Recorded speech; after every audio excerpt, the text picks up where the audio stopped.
Welcome back to my channel. Myself Daini Thomas, working in AIIMS Delhi. In the last class, we learned about the basic ECG waveforms: P wave, PR segment, and QRS complex.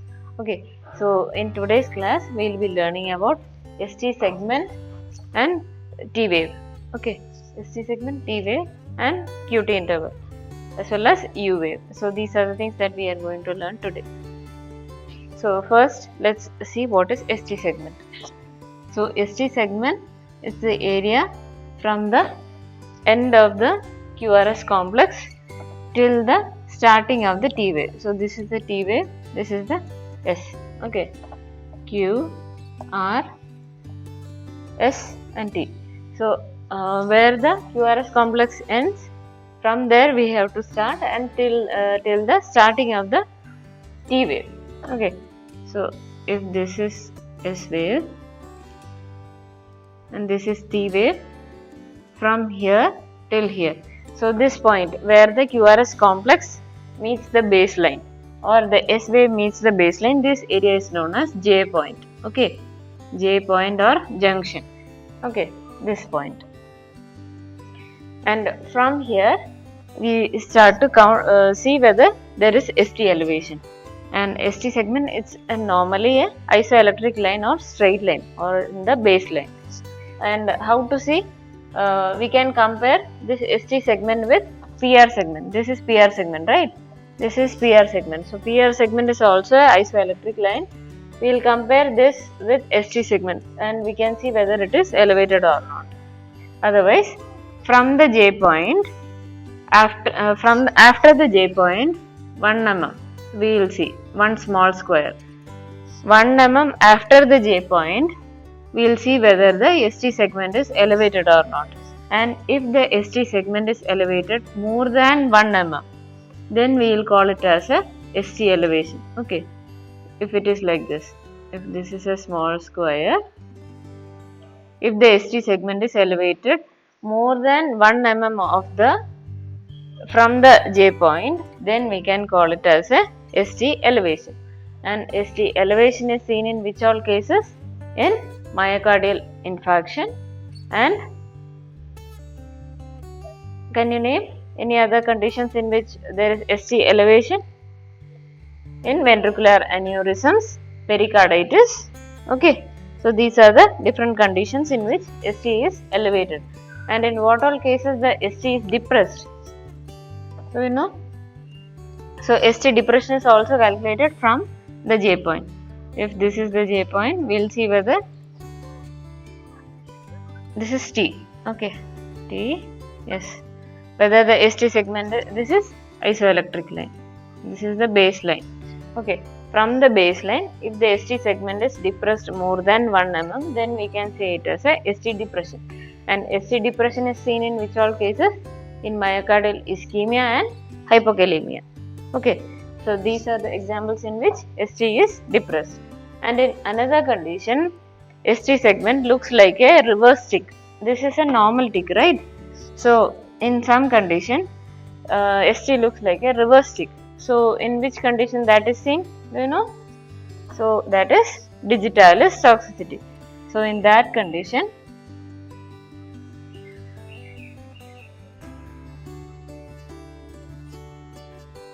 okay, so this looks like a reverse tick, right?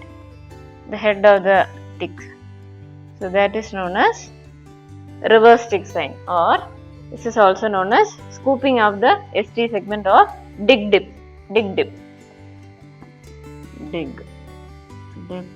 or reverse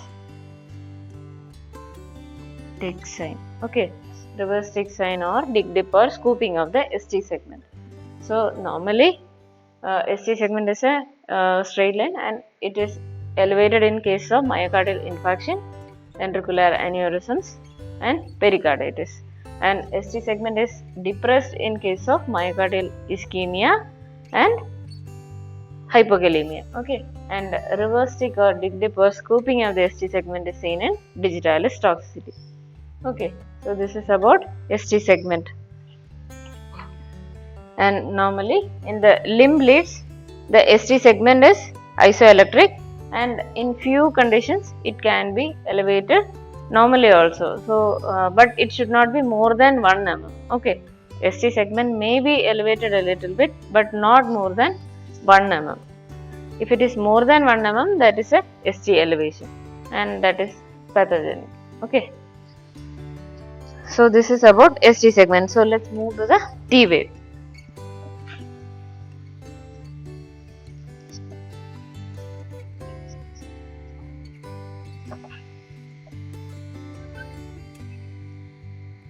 Okay, T wave. What does it denote? ST segment, it usually shows the early repolarization of the right and left ventricles. Repolarization of right and left ventricles. So, P wave, it denotes the atrial depolarization or atrial contraction, and QRS complex, it denotes the ventricular contraction or ventricular depolarization, and then comes ventricular relaxation.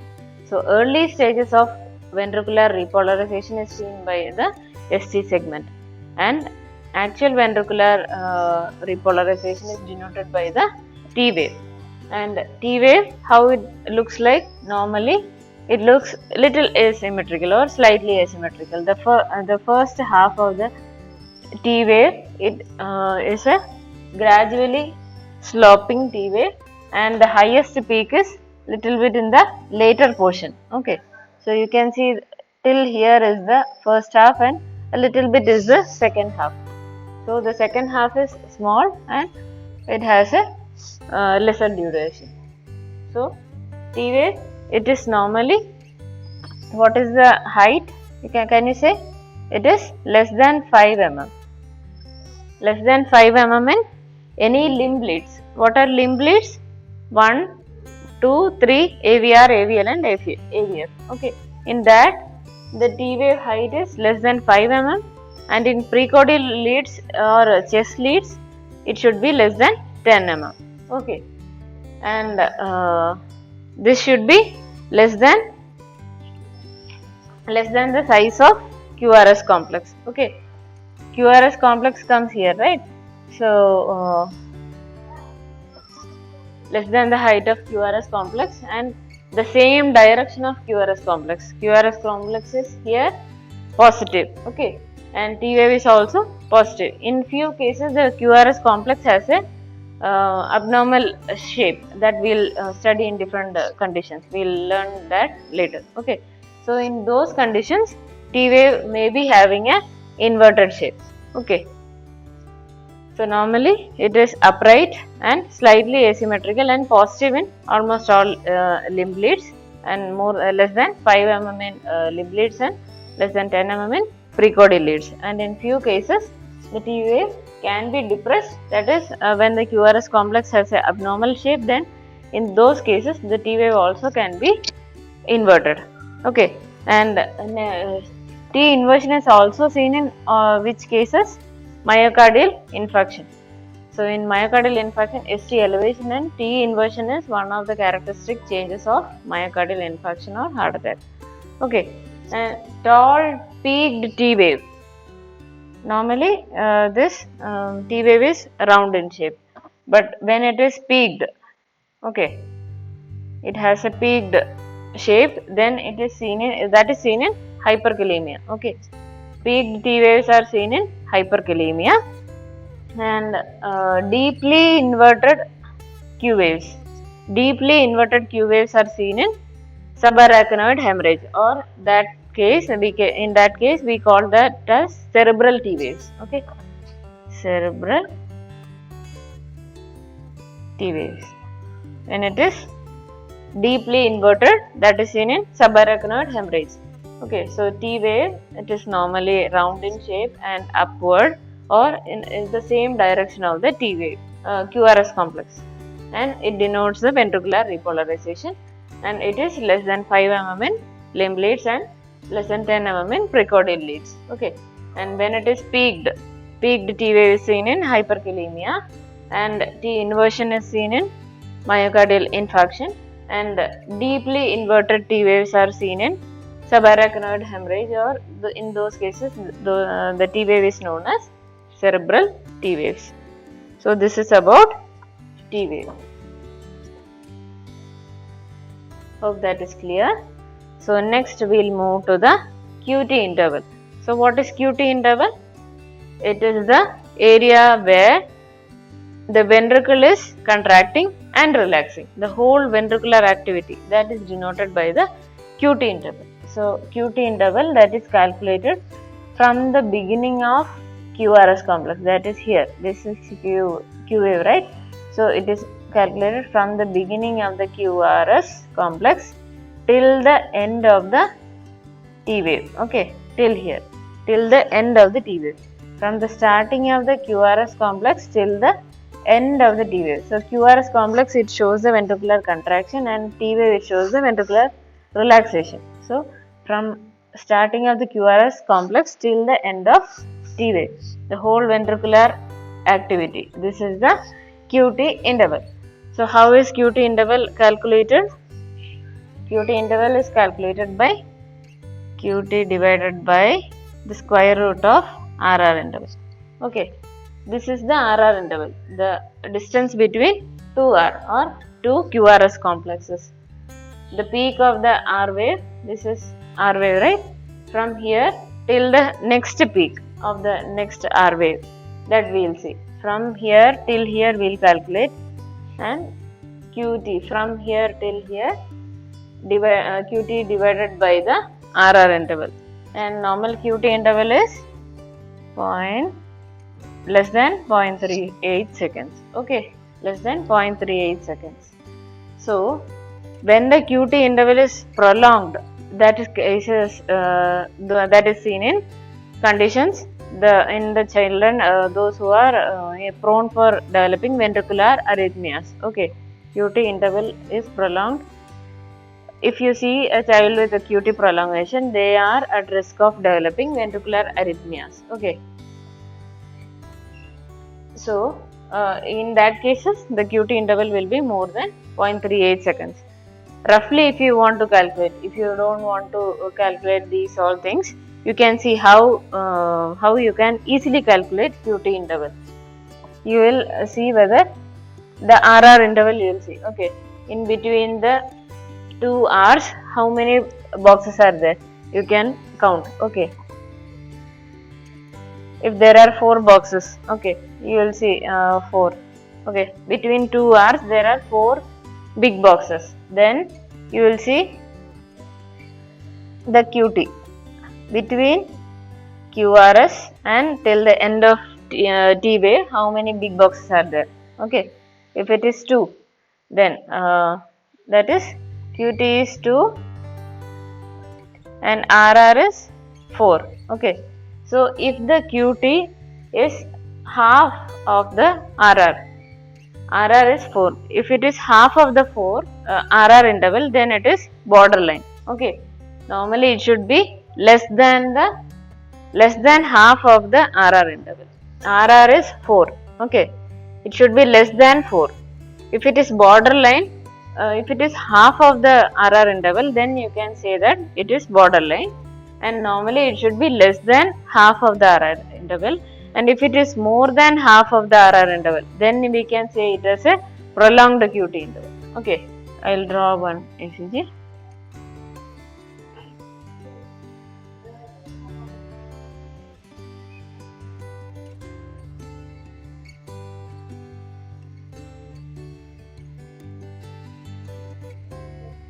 Okay, this is a ECG. Okay, so this is R, this is next R. Okay, so from here, this is Q and this is C. This much is known as the QT. Okay, from here till here. Okay, this is QT, and RR is from here till here. 1, 2, 3, 4. Okay, almost 5 big boxes between RR. RR is 5 and QT is 1, 2, 3, 3.5, or almost it is 4. Okay, QT is 4. So normally how much it should be? It should be less than half of the RR interval. RR is 5 and half of RR is 2.5. Okay, it should be less than 2.5 square boxes, but QT here is 4. So we can say the QT interval is prolonged. This is a rough method to calculate QT interval, but actually it is calculated by QT divided by square root of RR. Okay. So QT interval is prolonged in which all cases? We have seen in those cases congenital or acquired long QT syndrome. In that cases QT is prolonged. Okay. And QT interval, it denotes the ventricular activity or ventricular depolarization as well as relaxation. Okay. So next is the U wave. After the T comes the small U wave. Usually the U wave is not seen in the normal ECGs. Okay. And U wave, it denotes the repolarization of the Purkinje fibers. You know about the Purkinje fibers, right? In the electrical conduction system of the heart, the last portion is the fine fibers that supplies the ventricles. Okay. So the repolarization of the Purkinje fibers is denoted by the U wave. One theory says like that, but it is not 100% sure. Okay.